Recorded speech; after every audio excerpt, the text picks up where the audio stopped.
What's up everyone, Joe Gray here today. Actually, I'm here today.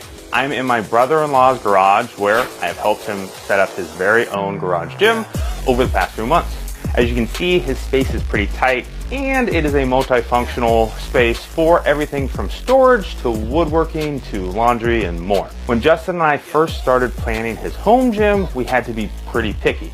My friends over at Evolpow reached out with an offer to take a ride with their P3A tank all-in-one power rack, and Justin was instantly excited. This became the cornerstone of his garage gym for the past several months, and today we're going to perform a science experiment to see if an all-in-one that costs under $1,000 is good enough for most people or not.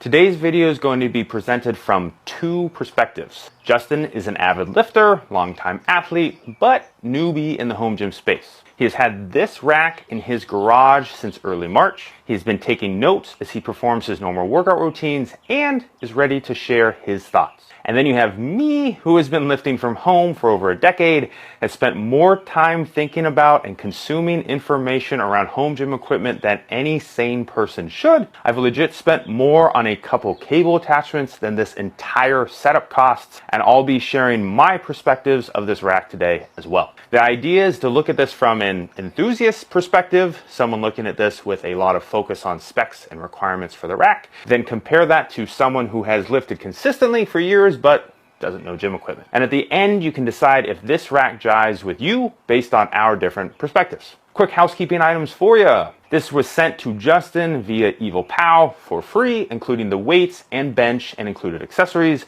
for sake of this review. My friends over at Living Fit also hooked us up with a free barbell, and Justin has some of my leftover toys and accessories laying around as well, basically putting his out-of-pocket expense at around $0.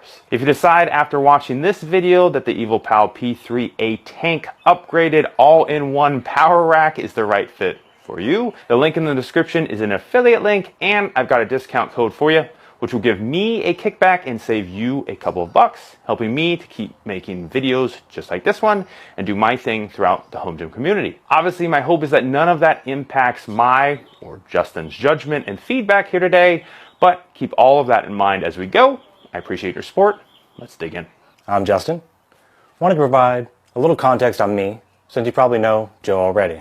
I'm someone who enjoys being active, including going to a commercial gym for the majority of the last 22 years. Over time, I've had tighter windows to squeeze in a workout between work and other responsibilities. About a year ago, when my local gym closed, I started to pick Joe's brain to try and find equipment on Marketplace to build my own garage gym. I found it difficult to distinguish between a good and a bad brand that would fit in my budget and fit in my space, allowing me to perform all the exercises I wanted to do. Joe sent me the link to the Evolpow P3A tank, and I began measuring and confirming if it would fit. Within a week, it was delivered to my door. Putting the rack together was simple enough, and this was my first piece of gym equipment. I was able to do most of it on my own, and only asked for another set of hands at a couple points for convenience. Everything felt strong and secure at every step in the process. It feels great to be able to lift heavy weight with confidence in this rack. The J-hooks are easily adjustable, and I appreciate the larger ones that give me a little extra room for error when racking the weight. The design of the safety bar is more than just a pin that slides into place. There's a bracket section that slides onto the outside of the upright so it won't move out of place. I don't have a particularly large garage space, so it was important that the gym setup didn't take up too much floor area. The rack itself occupies about a 6 by 8 foot section, which is about as good as I could have hoped for. Best part is I don't have to travel from one end of the gym to the other to start my next exercise. Trade-off though is that it can feel a little crowded when trying to maneuver within the rack. I really wanted to get back to the basics, and this rack has certainly allowed me to do that with confidence. I've been able to perform all the basic exercises easily and efficiently using this setup. I can do everything from squats to upright rows. Benching is a breeze in this rack. I can start with a flat bench exercise, and when I'm ready to switch to incline, it's a quick adjustment. Squats are my favorite exercise. However, I've recently had limited access to a rack, and it can be challenging to safely squat without one. I don't have that issue now. I've been able to squat heavy, knowing that the J-hooks and safety bars will allow me to do so with little risk. The overall size of the rack can be a little limiting when trying to perform certain movements from the inside. Anyone with above average height might be limited vertically within the rack when performing exercises such as standing military press. The distance from the front to the back may be a little narrow for some as well. When trying to do power cleans, there's a little room for error when trying to avoid banging the bar against the uprights. Alright, so we've got a 4-post rack with a multi-grip pull-up bar over the top, a built-in functional trainer style cable system, and it has weight storage and barbell storage on the far back, a landmine on the front, adjustable dip handles, J-cups, and safety spotters. Their site and offerings continue to evolve. Right now, you can upgrade that weight storage to a more typical 6-post storage option, add jammer arms, and a few other bundles and options as well. From the most basic offering to the most decked out, this is a pretty stacked all-in-one rack on paper. The P3A tank is just over 7 feet tall. As a 6-foot tall lifter, this means I can't do much inside the rack in terms of overhead stuff. If I go to do pull-ups, I'm going to need to pull my feet up to do them. The benefit to a shorter rack, of course, is that it fits easier in more spaces. The website claims the J-cups are ready for 1,000 pounds and the safeties for 700 pounds. The problem with that weight claim is that it is a static weight rating.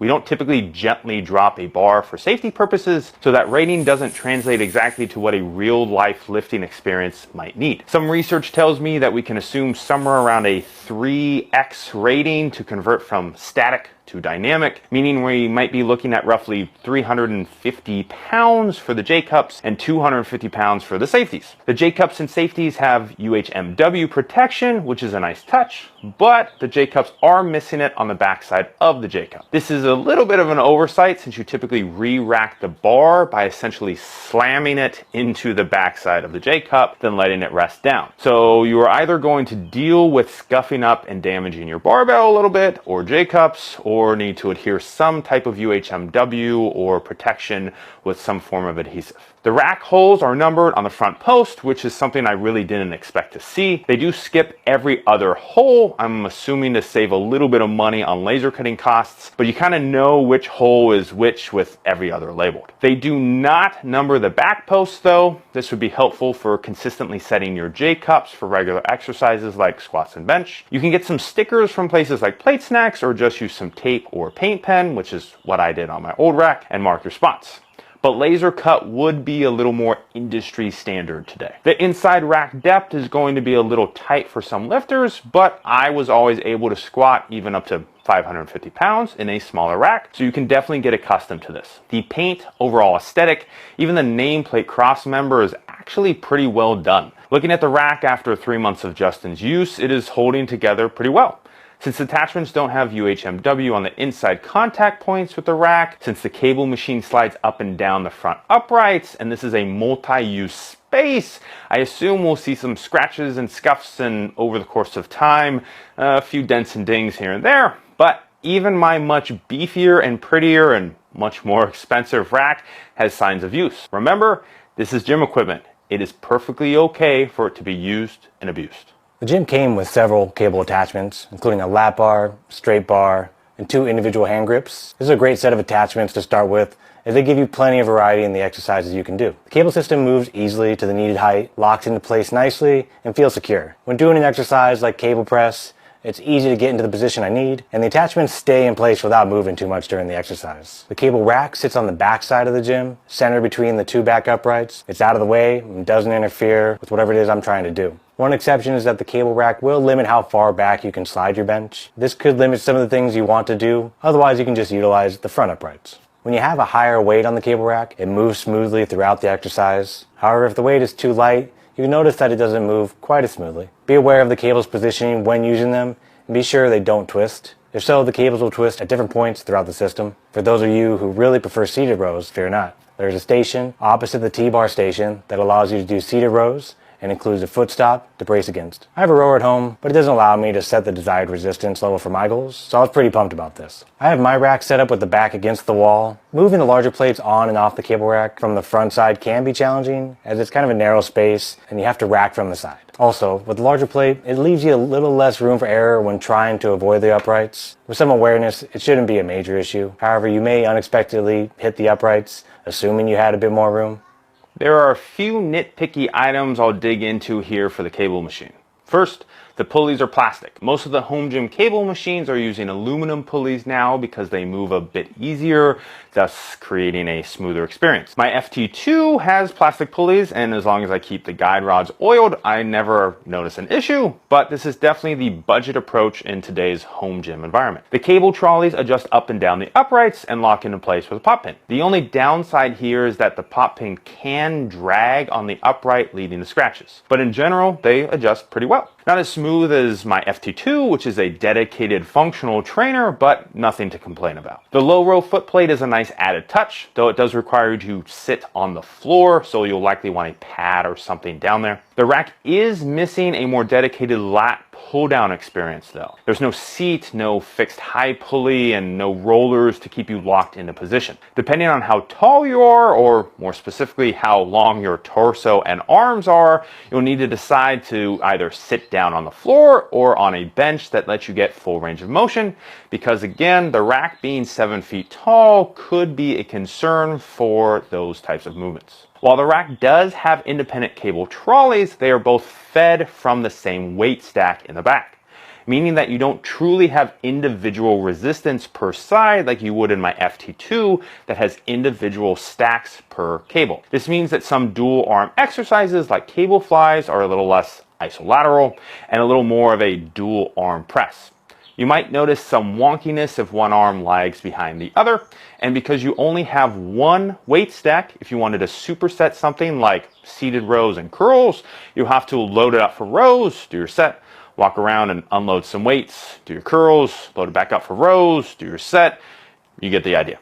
Not as convenient as a full weight stack or individual plate-loaded pulleys. The plate-loaded weight stack also needs to be consistently loaded on each side. No issues if we are off a bit, but you don't want to load 55 pounds on one side and nothing on the other. This could potentially lead the weight trolley to lean towards one side and even warp the guide rods if you got really excessive. As a cable attachment fiend, the provided attachments are they have rubber grips, no knurling, they're black powder coated, and are basically in every way possible budget. These would show up in my gym and instantly disappear. The only other item I will gripe about is that because the cable trolleys use the same upright as the dip handles and safety bars, you're going to need to move those when adjusting the height for your cable work. This is something you would have to do on any combination style rack, including the rack I currently use. So it is just the nature of going for a lot in one package.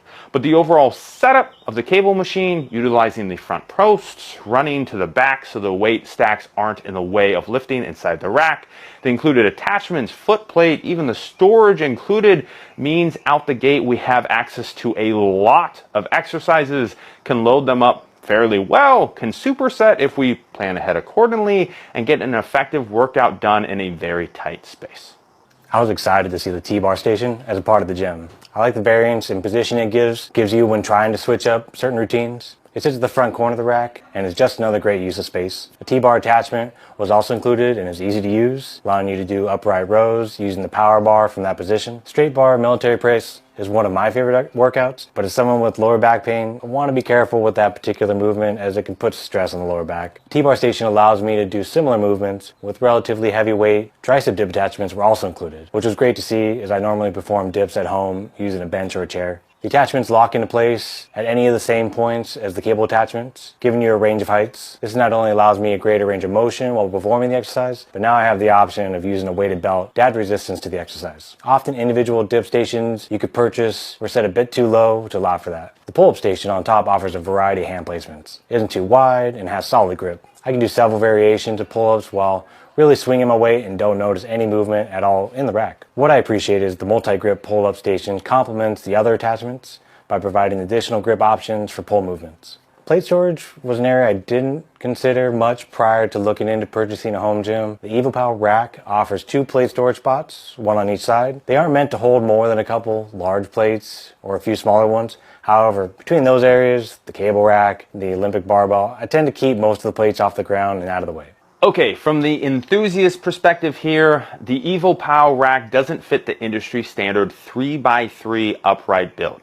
Most racks will have either 5/8 inch hardware or 1-inch hardware as well. The benefits to going with this industry standard of 3x3 and 5/8 1-inch is cross compatibility for attachments. The rack I have in my garage has some unique keyhole options that have 1-inch and 5/8 inch, but it is still 3x3, which means I can grab attachments from Rogue, Rep, Bells of Steel, French Sport, Prime Fitness, Dialed Motion, Bulletproof Fitness, and any number of other companies. Anyone making unique attachments is almost guaranteed to be making them for this industry standard design. This means that any attachments you don't have for this rack are going to need to be offered by Evolpow, found online and very closely verified to fit, or you'll need to go completely custom, which could be more expensive than the entire rack itself costs. The good news is, with weight storage, dip attachments, and a landmine, pull-up bar, etc., I don't think there is a ton of additional attachments you might be looking for anytime soon. Now, compare something like the built-in landmine to the Clever-built Adroit landmine, which has UHMW inserts to protect your barbell and other unique features. This landmine is pretty basic. That said, I've been using a pretty basic landmine in my space for quite a while and not had any major issues. The dip handles are adjustable in height, but not in width, so you're going to be stuck using one of these options. The handles also have a rubber grip instead of being knurled. The downside here is that at some point these can come loose, begin to rotate in your hands under load, or even come off entirely, leaving you with a bare metal post for dips.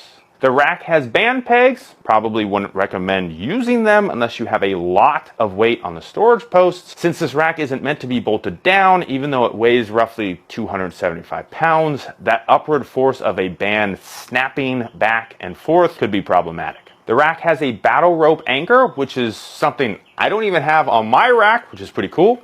I don't think Justin has the space for that in here, so it will probably go unused for a long time, but it doesn't seem to be in the way, so let's just call it an added benefit. The weight storage in the back is a nice addition, but I would probably recommend going with the 6-post weight storage upgrade option for an extra $100. The reason is that having only one storage post means you need to take all the plates off to get to the one you want, constantly juggling plates in your hand, on the post, on the ground, on a bar, etc. With the 3-post storage option on each side that they offer, we can set up plates in a somewhat more uniform fashion and take one off at a time as needed. Normally, I need to make some sacrifice or compromise in order to get a good workout in. At the gym, while I have access to a variety of equipment, that access can be limited by the amount of people at the gym. Being able to plan and execute a variety of exercises quickly with zero interference, other than by the wife or the dog, is such an advantage. What I love is that I'm able to perform all of my favorite compound exercises, also having plenty of options for isolation work as well. The ability to stage multiple exercises at the same time has been a game changer. I can set up the cable attachments in the front, while also using the back of the rack to do straight bar exercises. I love the pull-up bar on top with multiple grip types that are effective without being a little too aggressive. With the Evolpow P3A tank, I really didn't have to make many sacrifices. Considering the space limitations, the setup really made the most of what was available by providing a variety of options for a full body workout. Overall, I've been incredibly pleased with this gym rack in my experience using it. Going into this, I knew what equipment I liked to use at the gym, but I wasn't sure which ones I wanted to prioritize at home. In recent years, either because of limited equipment at home or because of crowded gyms, tended to just do a few workouts per muscle group. This led to injury. Younger me could get away with training hard in just a few areas to get in shape, but it's been incredibly helpful to have the option to pretty much do a completely different workout each day should I choose to, and really get after it with no excuses or limitations. Okay, the reason I sent this rack to Justin in the first place is because it has no place in a home gym like mine. I'm pushing 550 pound squats, which is almost guaranteed beyond the weight limit of the J-cups and safeties, and even my bench work is in the 300 plus pound range. Me pushing numbers well beyond average makes this rack not only less than ideal, but possibly straight up dangerous. The rack is too short for me to do some of my accessory work, and the cable solution is never going to compete against my FT2 and my fan favorite Voltras. And as I mentioned, the included accessories and attachments are just not up to par with my expectations at this point in my home gym journey. The lack of the industry standard uprights, cross members, and hardware is the final nail in the coffin for someone like me who's going to spend thousands of dollars on custom aesthetic attachments, pins, 3D printed accessories, and more to outfit their rack to the very last detail. All right, Justin, so you've had the rack, in your gym for about 3 months, if somebody reached out to me and said, hey, I have this new rack and it does all these different things, kind of like this guy does, and I asked you, hey, do you want this one instead of the Evolpow that you got now, would you take it? Is there something here that you're missing that you're looking for somewhere else? Yeah, that's a good question. And something I've thought about as I've been kind of utilizing this gym, considering my needs and things I like. This really hits the mark, and I don't really find that anything is missing at this stage. All right, my takeaway from this experiment is that if you are or plan to be like me, skip this rack. If you enjoy the finer things in life, hate seeing an extra zero in your savings account, or are pushing big lifts, look at something a little more industry standard where the weight ratings are higher, your options for attachments and accessories are greater, and you can avoid any FOMO. If you're like me and want to grab a rack that fits in a small space, does a tremendous amount of stuff, all on a fairly tight budget, then the Evolpow P3A tank all-in-one power rack is a great option. Justin has had almost nothing but good feedback over the last several months for this rack, and has almost entirely ignored all of the nuances and nitpicky items that pop out to me, while enjoying being able to lift at home in a small space on his own time. The question is, which camp are you in? Are you a home gym enthusiast, or looking for a budget piece to get the job done? This is the first time I've done a video like this. If you enjoyed it, please let me know. Give me a thumbs up, drop a comment below asking for more videos just like this. This will let me know that I should do more, and it also helps companies who might consider participating in such experiments and videos that these are projects that you want to see come from me. If you have an idea for another video somewhat like this, maybe another piece that you think I should take a look at in a similar vein, drop that below as well. Remember that the link in the description is there for you to grab this rack at a discount if you choose to do so. And if you are more of a home gym enthusiast and rack junkie, or just want to see what that life looks like, check out this video on my current home gym power rack. That is it for the Evolpow P3A tank science experiment today. Subscribe if you haven't already, and I'll be back with more home gym awesomeness for all of you very soon.